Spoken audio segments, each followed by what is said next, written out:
In this video, we're going to give you a behind-the-scenes look at how we built the Adirondack chair and Adirondack rocker. So stay tuned and we'll show you that process. We are the Follises, Sherry and Sean. We started turning stitches to share our creativity with you. Please follow along and see what we create next. This chair design that I'm working on is from King's Fine Woodworking. James King designed it, and I purchased the plans including paper templates for all the project parts. So here I'm just starting by tracing those parts. One of the great things about the plans that King's Fine Woodworking have put together is they've also got guidance on how to nest all the lumber together to get the best yield. And in this case, I'm using cedar. And I just bought this from the lumber yard, so it is dimensional lumber that you would build a fence or deck out of, but you can kind of see what that looks like once it's all traced out. Then once we have everything traced out, we're ready to start cutting everything at the bandsaw. You don't have to have a bandsaw for this, but it sure makes that process a lot easier. This is the first time I'm building these chairs, and I wanted to document the process, and at the same time I also wanted to experiment with multiple units. So not only am I building one chair, I'm building actually 4 chairs. So I'm building a pair of chairs and a pair of rockers. One of the things about this design is that there are a lot of curved parts. Even some of the pieces that look straight have got little angles and things like that on them. So having the bandsaw here really helps speed things up and makes it a lot more comfortable, but you certainly could use a jigsaw to do a lot of this work.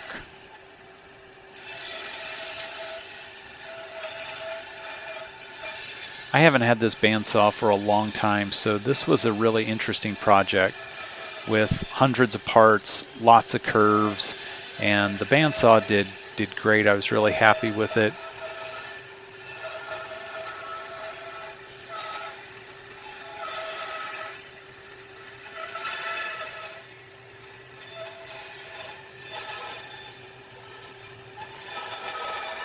So here's a shot of the scrap bin after an afternoon of cutting parts and then all the different cut parts on the table. Once we had everything cut out, the next step in the process was to get all the parts sanded and smooth. So I took my belt sander and clamped it into a vise here on my workbench, which just kind of made it stationary and just a little bit easier to use with all these parts. So I used that belt sander to kind of get the rough work done, kind of smooth out the curve on the bandsaw, and also kind of refine the shapes down to the fine line from the templates. As I did each part, not only did I do kind of the rough sanding here, but I also got everything smoothed out with the random orbital sander and kind of ran through the grits. So the heavier grits were about 80 on the belt sander, and then I kind of progressed through the grits really on all of the surfaces at 100 grit, all the way up to 150 was where I stopped. The sanding was definitely the most tedious part of the process. Here you can see I'm working on a back slat. These parts seem to need the most sanding. I ended up having to make some additional back slats.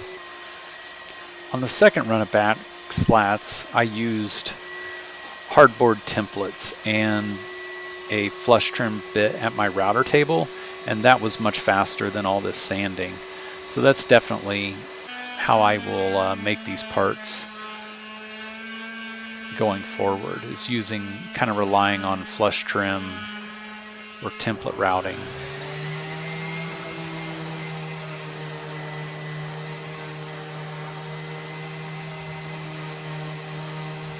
Here's a quick shot of what it looks like after an afternoon of sanding.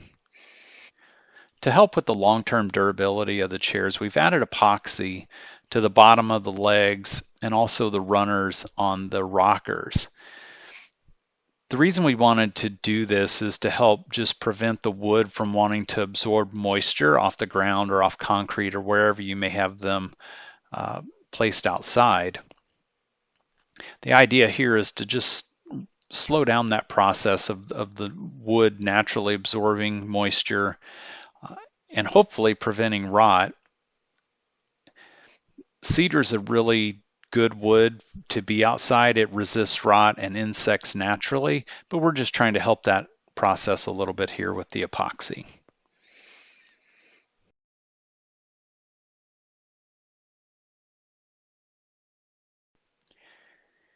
Anytime you're using epoxy, you're always going to get some bubbles and stuff at the surface. I like to use the heat gun. It's a quick, easy way just to get rid of those bubbles, and it'll give you a nice, smooth, clear finish.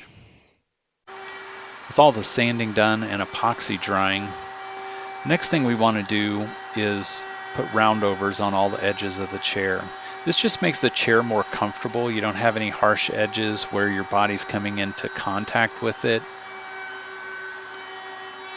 Where the chair goes together, and we've got two boards coming together, we're not putting roundovers in those locations, so we have kind of marked those things out on all the different pieces and parts, so it doesn't give you that weird kind of crevice, if you will, where two boards come together, and later we'll be gluing those locations anyway.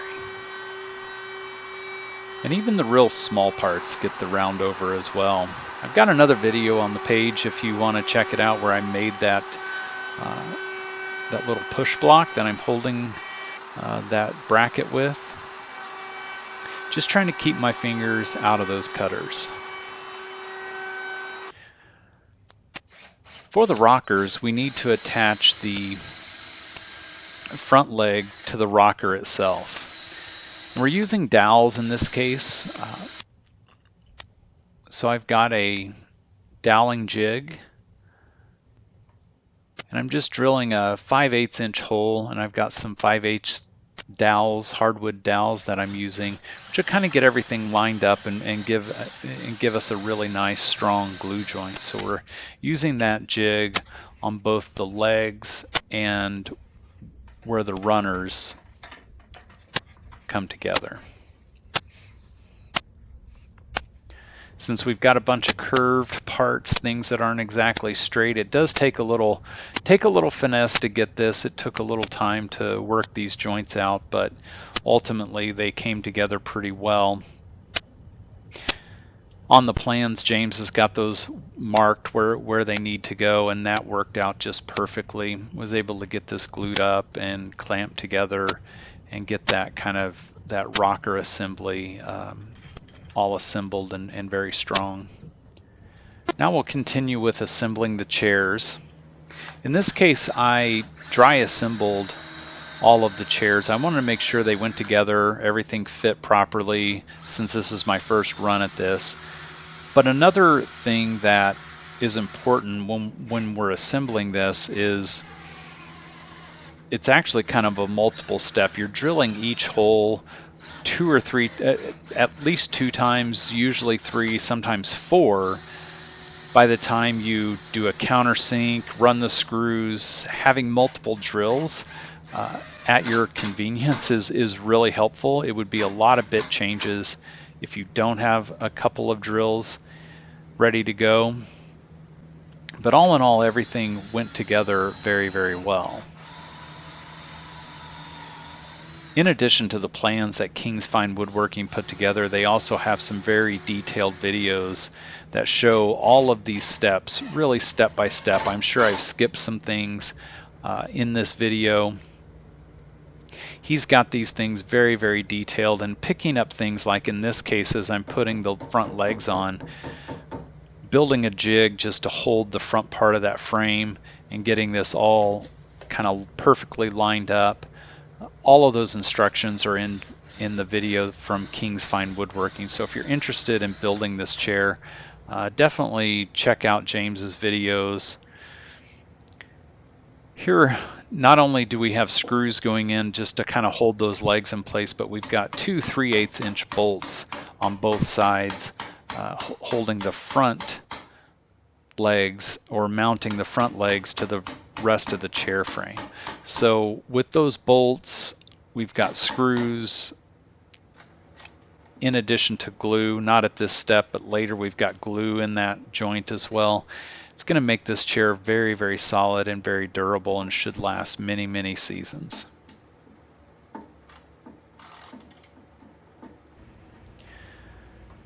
Working on the back slats is kind of interesting. Here I'm just trying to line up the center one.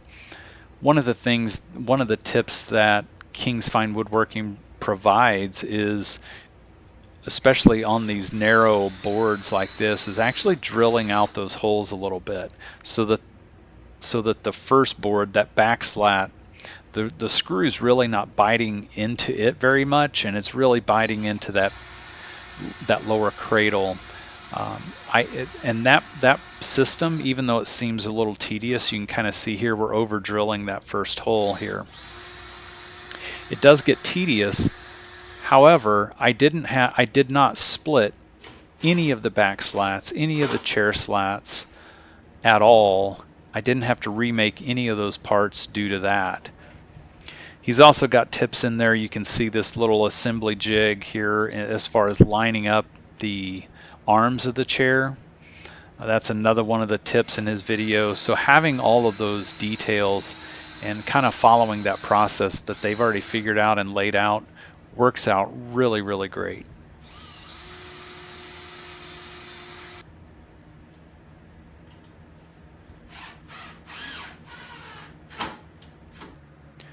So once we've got the arms attached, and we've got the arms attached where they can still move a little bit. So here we're putting that lower or that middle cradle on. We're using a plumb bob here, just basically a string line to make sure we've got that frame centered. And then once we have that in place, then we'll start working on getting all of the back slats. Here I'm drilling a hole for a 3/8 inch bolt. So we've got bolts here on this other joint.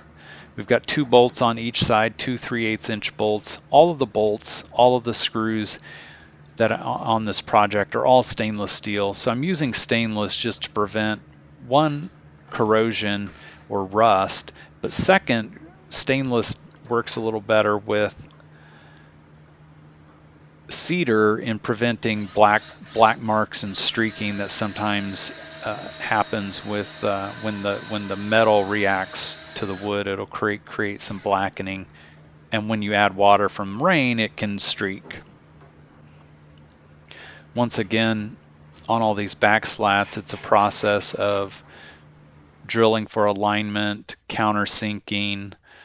Here on the seat slats, I've actually got little, basically 1/8 inch shims in between each of the slats just for alignment, and then it's the same drilling process. Drill, line up, countersink, run the screw. It does take quite a process.